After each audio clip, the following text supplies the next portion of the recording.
Hi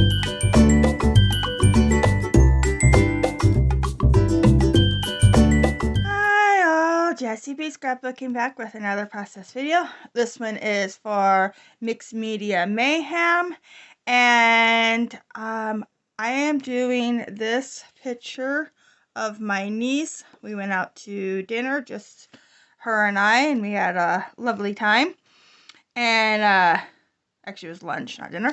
But anyway, and today's recipe I came up with, and we have to use pink, butterflies, and rhinestones.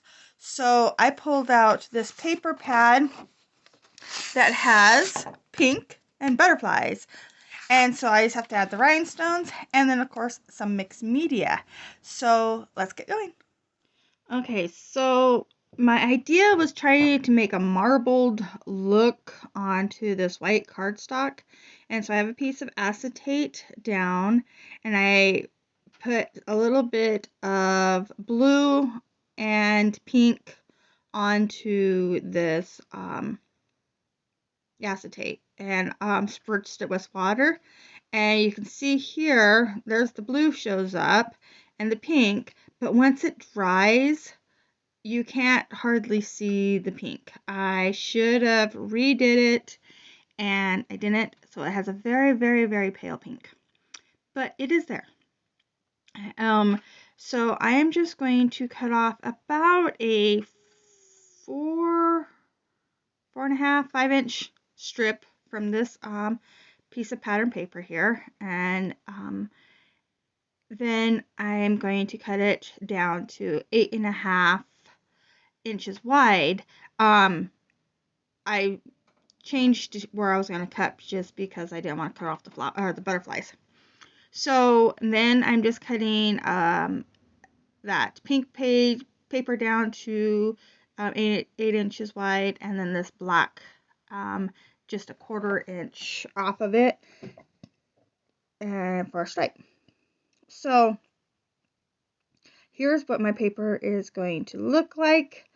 This is going to be the base page, and I think it's really cute. So yeah. Then I'm going to double matte my photo once on this black, and then on the opposite side is that white marbled. So I'll put that down. So it has two mattes, very thin mattes, both of them around the whole picture. And yeah, so the picture's all matted now, and I'm just going to glue down this page, this top of this page right onto the cardstock. And then here's where I was looking at that white marbled and going, ooh, that's really pretty. But I decided to go with black just because I wanted more of a definition between the papers. And so I got that on there. And now I'm just going to glue my picture down, which I will rip up in a second because I decided I want more mixed media. So I'm looking at it going, okay, what else can I do? And then I thought, okay, I can cut out some of these flowers and butterflies. So I cut out one flower and one butterfly from just a little bit that I cut off of the top there. And I like that. It brings that pattern from the top down to the bottom. And now here's where I decide I want more behind the picture. So I got this stencil. It is from the Dollar Tree. And I am going to do some ink. Well, it's not really ink blending, so I'm just using one color. So ink rubbing with this gold ink here. And I tested out here in the center underneath where the picture is, just to see if I'm going to like it. And I do like it. So I'm going to tape this stencil down with a little bit of washi. And now I'm just going to put this ink right through this stencil and get these really pretty soft butterflies right over the pink that I've already put down. And I really do like the way that this looks. I probably should have come down a little bit further with the butterflies, but that's okay. It works out. I just come back in and add a couple little butterflies afterwards. So isn't that pretty? I like that. A lot of them get covered up, and I knew they were going to. I just wanted a little bit of something poking out from behind the picture. So I got my picture glued down. I glued the flower cluster right over top of it, and it bends up a little bit on the outside edges. Just give it some lift. And then I put this butterfly, I glued one wing flat down, and then the other wing I'm putting up onto some fun foam, so it has some lift on it as well. And now here's where I'm coming back in with the stencil. I wanted to do just a couple more butterflies a little bit lower onto the paper, just so it comes up out of that corner a little bit more. And I really like that. Okay, so the next thing I do is I have to add my rhinestones. So I start off with these big rhinestones, and they are already adhesive backed, and I just have to cut them apart because they come in the big strips.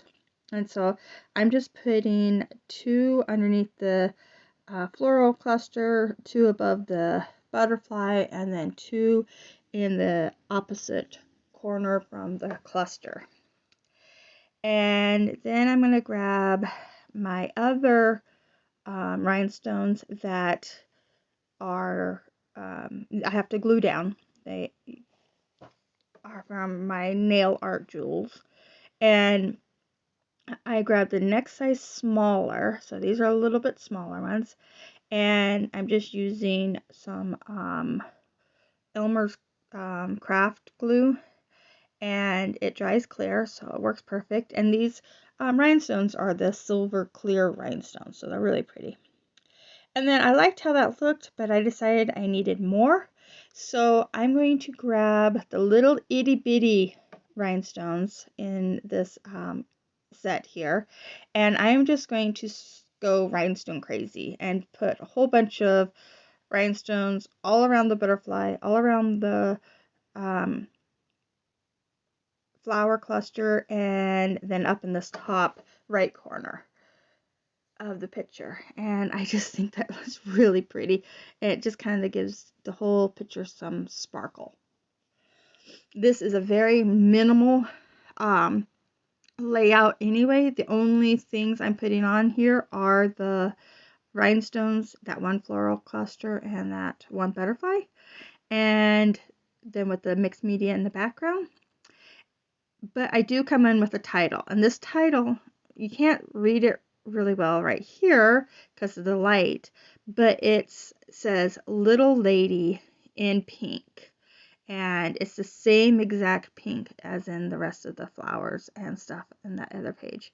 So and it's on a piece of white cardstock, and so I'm just kind of adding it behind this flower and butterfly, and I think it looks really cute.